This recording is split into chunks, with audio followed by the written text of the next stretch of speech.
Hey guys, do a sort of review on this little truck, why I bought it, what it is, and what I intend to do with it. So this is a 1999 F450. Picked it up probably in Michigan, getting up pretty close to Detroit. So it's about a 5-hour haul for us to go get this truck. So that begs the question, why would you drive so far to get a 99 F450? Well, number one, it was one of the few that I could find in my price range. Like, you know, I buy things at auction, I buy things cheap that might need a little bit of work. This actually was supposed to be a truck that didn't need a lot of work. And I don't think it does. It's actually in really good shape. 176,000 miles, V10. Runs good, does have an exhaust leak. Had to do a little work on the exhaust manifolds to try to, it had some broken bolts. Pretty rust free. I mean, it's got some minor surface rust on the bumper and the wheels. And the cab actually is in great shape for a truck out of Michigan. I mean, the cab corners are all there. The running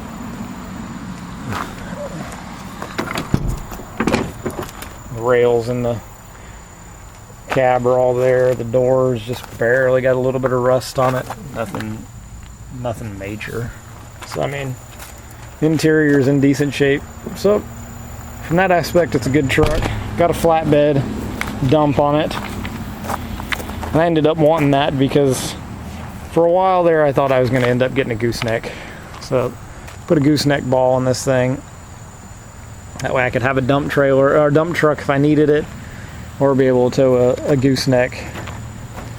And the nice thing with the 450s, they can handle a ton of rear axle weight. Can't see the tag, but this guy had this thing tagged at 24,000 pounds. He was really loading the crap out of this thing. And this leaf spring pack, I actually don't know what it came off of. It's got a lot of leaves in it and 2 overloads. So I don't know of a 450 or a 550 package that gets you that. This 450 service truck here with a 5,000 pound crane on the back doesn't have that many leaves on that right rear axle there, and it's actually got an extra leaf on the right rear because of the crane. So I'm not exactly sure what this pack came off of, but surprisingly this thing actually rides pretty good.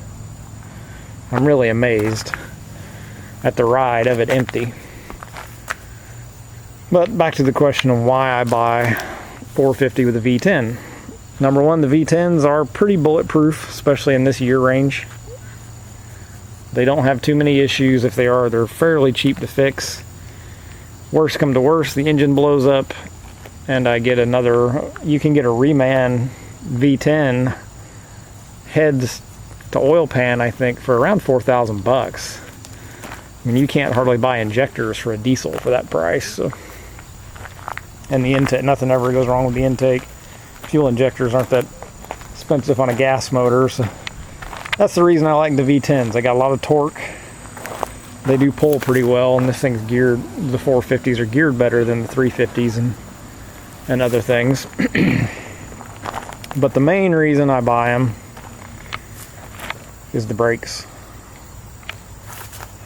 19.5-inch wheels, 15.5-inch rear rotors, and I think 14.5-inch front rotors, even on these older 99s. You just can't hardly beat that. The 350s still don't really touch that. The newer ones might, the real new ones might in the pickup trucks. And I don't believe they've changed that rotor size from 99 all the way to 2020. I think that's in this chassis cab 450, 550 class. I think they've kept that same rotor design roughly the same all the way through. So you end up, parts aren't too expensive for it. And Ford did a good job with keeping that. So there's a lot of them out there. I did look at some of the Chevys. Even in this class, the rotors and stuff aren't as big. So that kept me with the Fords. And then just the number of them. Granted, this setup here in the price range I was looking for, had to go a ways for it, but I'm pretty happy with it. It did end up popping a brake line not long after we've got it. We've hauled some logs with it, some power poles, a little bit of dirt here and there, mostly for around the house. and from some of my neighbors and stuff. So just little small odds and ends stuff. The flasher relay needs work. So the turn signals don't want to work except intermittently, and if they're not working and you need them, you can hit the emergency flashers, click them on, click them off, and then the turn signal will work for a little while, but then it'll slowly fade out. So I need to put a new flasher relay in it. And just the other day when I towed the trailer around the block, or right down to the gas station, as I was basically right in front of the gas station, I heard something hit the ground and start dragging, and it broke some leaf spring bolts. Let's see, this thing's kind of sat out here for a couple days and it rained, but so you probably can't see it, but about where my thumb's at, I think there was a little fatigue crack that had started, nothing major. It pretty well snapped through a lot of the section.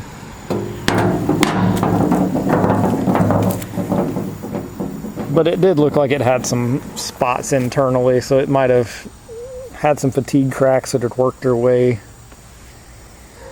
into the center section, because there were some little sort of spotty areas of rust all sort of through the section.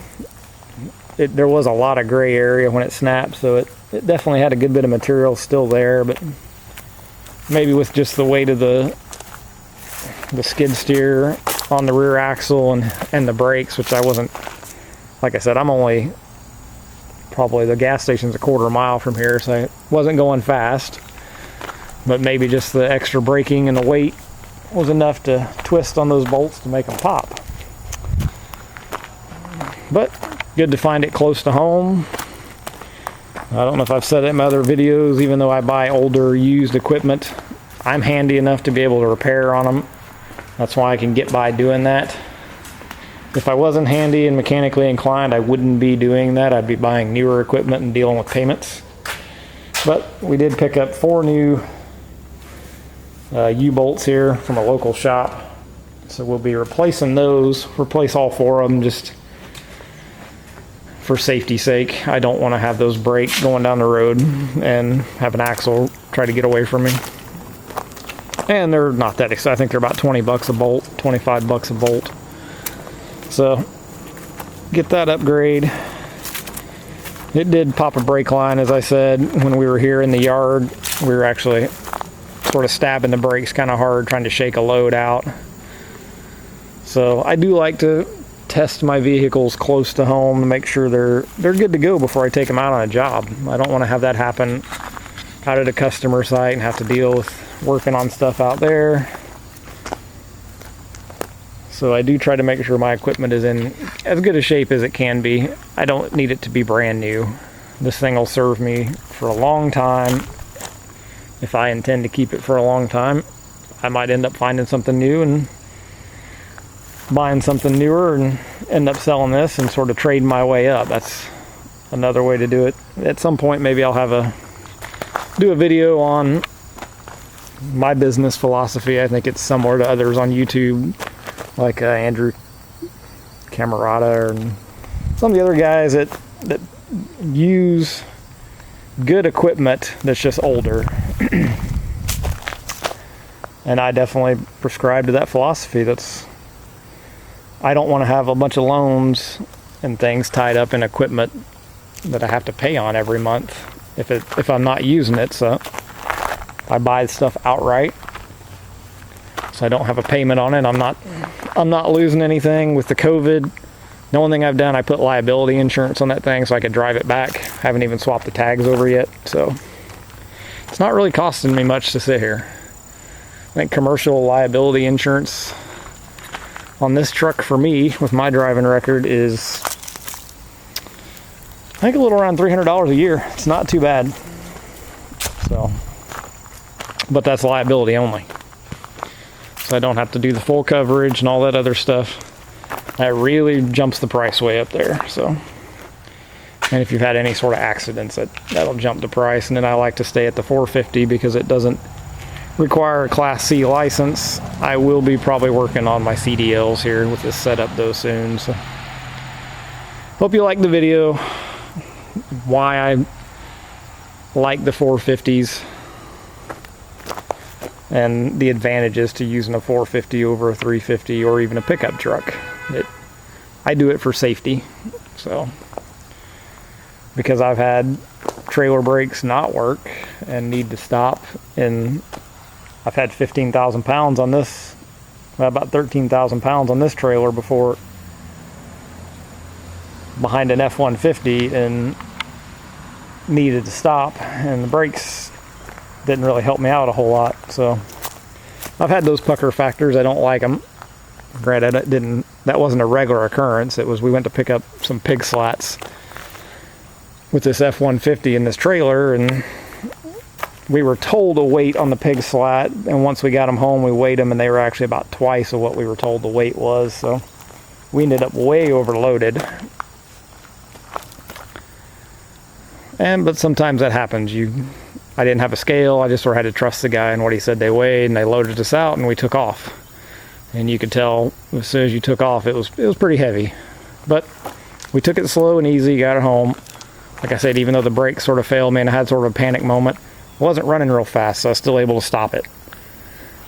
That's why even with this trailer behind that 450, big rotors, a lot of weight on the rear axle, and with the rear axle having bigger brakes, it didn't really act like it had that heavy of a trailer under braking. Now acceleration, the V10, yeah, it's no rocket ship, not going to win any drag races. But for braking, it's not a big deal to have a big heavy trailer like this. I imagine this thing weighs 5,000 pounds with 12,000 pounds of skid steer on it, and have it stop pretty well. It actually did just fine. Right, I wasn't running super fast, but it actually didn't act much different than just an unloaded truck or with a load of dirt in it.